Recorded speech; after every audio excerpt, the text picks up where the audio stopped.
All right. So the reason that this SEC expansion conversation is going to take place on this SEC product is that there's still some saber rattling going on in these ACC meetings.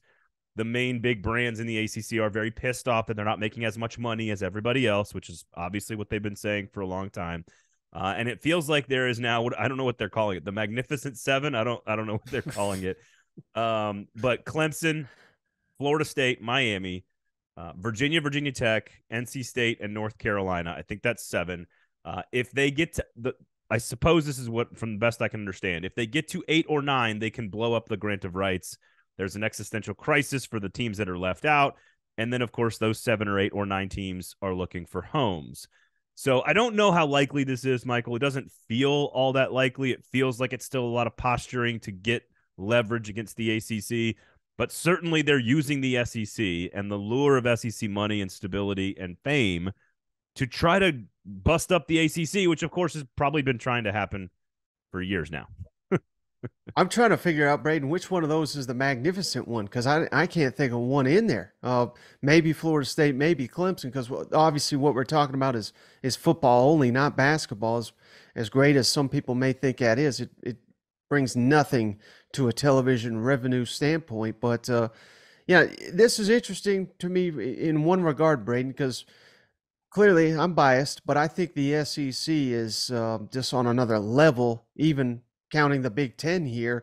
And I think the only way that the Big Ten ever catches up to the SEC, if that's even possible, is to reach into the Southeast, land a North Carolina, a Florida State, a Miami, a Clemson, and get into some of these footholds where the SEC is already proclaimed its flag, and keeping the Big Ten out of the South.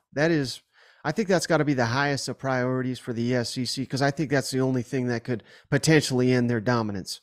I think you're right on the field, because like the Big Ten already makes more money in terms of TV because there's just more people that are alumni of those schools, and frankly, they're geographically a larger league.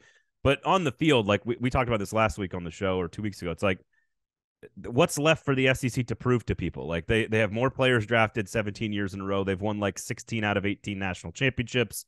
Their attendance is number one in America. Like there's nothing else for the SEC to prove that it's not the best on the field.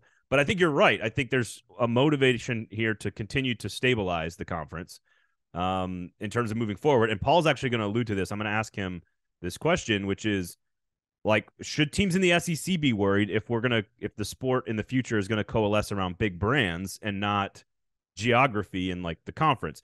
But I think you're right on the two most important like motivators here. Number one is the SEC worried about the Big Ten coming down into our area, right? To me, Virginia, North Carolina, Miami, Georgia Tech, those schools kind of walk, talk, and act like like a Big Ten school. They And play like it too, if you ask me. to some degree on the football field, they certainly do. But again, the Big Ten has this brand that they want to maintain that isn't about like just like they care a little bit more about things than just football, and the SEC doesn't even fake it. Like they're just like, yeah, we're the best at football and don't give a shit about anything else. Um, I do think that people need to understand that North Carolina is the number one prize in all of this, because the second you add a state to your footprint, you can charge millions of dollars more for the SEC network to be distributed. It automatically happens. There's no like negotiating. There's no contract. It just happens. If they add Virginia Tech and North Carolina, for example, they would automatically kick in huge chunks of revenue for the SEC. And it's why I've been saying this for a long time, that both the Big Ten and the SEC want the state of North Carolina and the state of Virginia. Those are their two priorities.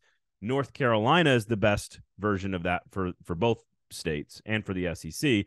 Oh, by the way, they're both very good recruiting footprints for football as well, and attached geographically. So I see why you say what you say, Florida State, Clemson, but I think people need to understand North Carolina, to me, I think is the SEC's top target. The question is, does North Carolina want to come to the SEC or the Big Ten? And I don't know that answer. Could you imagine, Braden, if the home of the SEC network was surrounded by Big Ten flags up there? I mean, what a disgrace that would be. So, yeah, I mean, I couldn't imagine Charlotte being a Big Ten town, but I guess, we've seen stranger things with Los Angeles becoming part of their empire. Do you want? I mean, if you're going brands, it's like I don't think Miami's what like if you add Florida State, you're not going to go after Miami. I don't think. But what about Clemson? I mean, if you're talking big brands, it's just straight up Miami, Clemson, at North Carolina, and Florida State. Is that not Hmm. saturating the Southeast to some degree, or are you doing it just to protect from the Big Ten?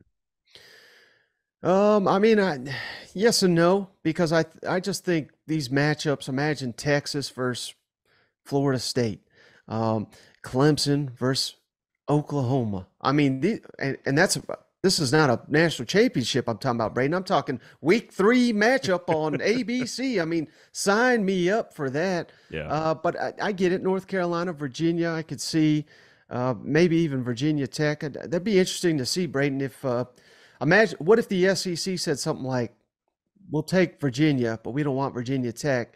And then the Big Ten comes in and says, well, we'll take Virginia and Virginia Tech.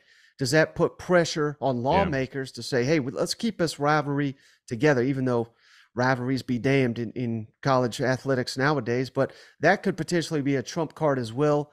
I know NC State, they don't hold much sway in anything, but maybe we could say the same, with North Carolina making their decision. Maybe even Duke. Couldn't imagine Duke being a part of this, but I could certainly see the Big Ten extending an offer to Duke just to keep that North Carolina Duke connection alive, possibly. But yeah, this is kind of fascinating, and I thought we were done with this, Braden. I thought the No, next expansion we were going to get was San Diego State to the Pac-12. They're probably going to be talking about that 4 or 5 years from now when North Carolina and Texas are playing in the SEC. well, so again, man, I agree with a lot of what you're saying there. I think the Pac-12 is sort of on its own track here, and like whether that's SMU, by the way, one of the best collectives already in all of college football from a G5 standpoint. So SMU and San Diego State are probably both headed to the They've Pac. had that since the 80s. It's true, headed to the Pac-12. Well done, sir. I think what's it like Virginia to me. I think it's a really valid point about the in-state like politics of it all.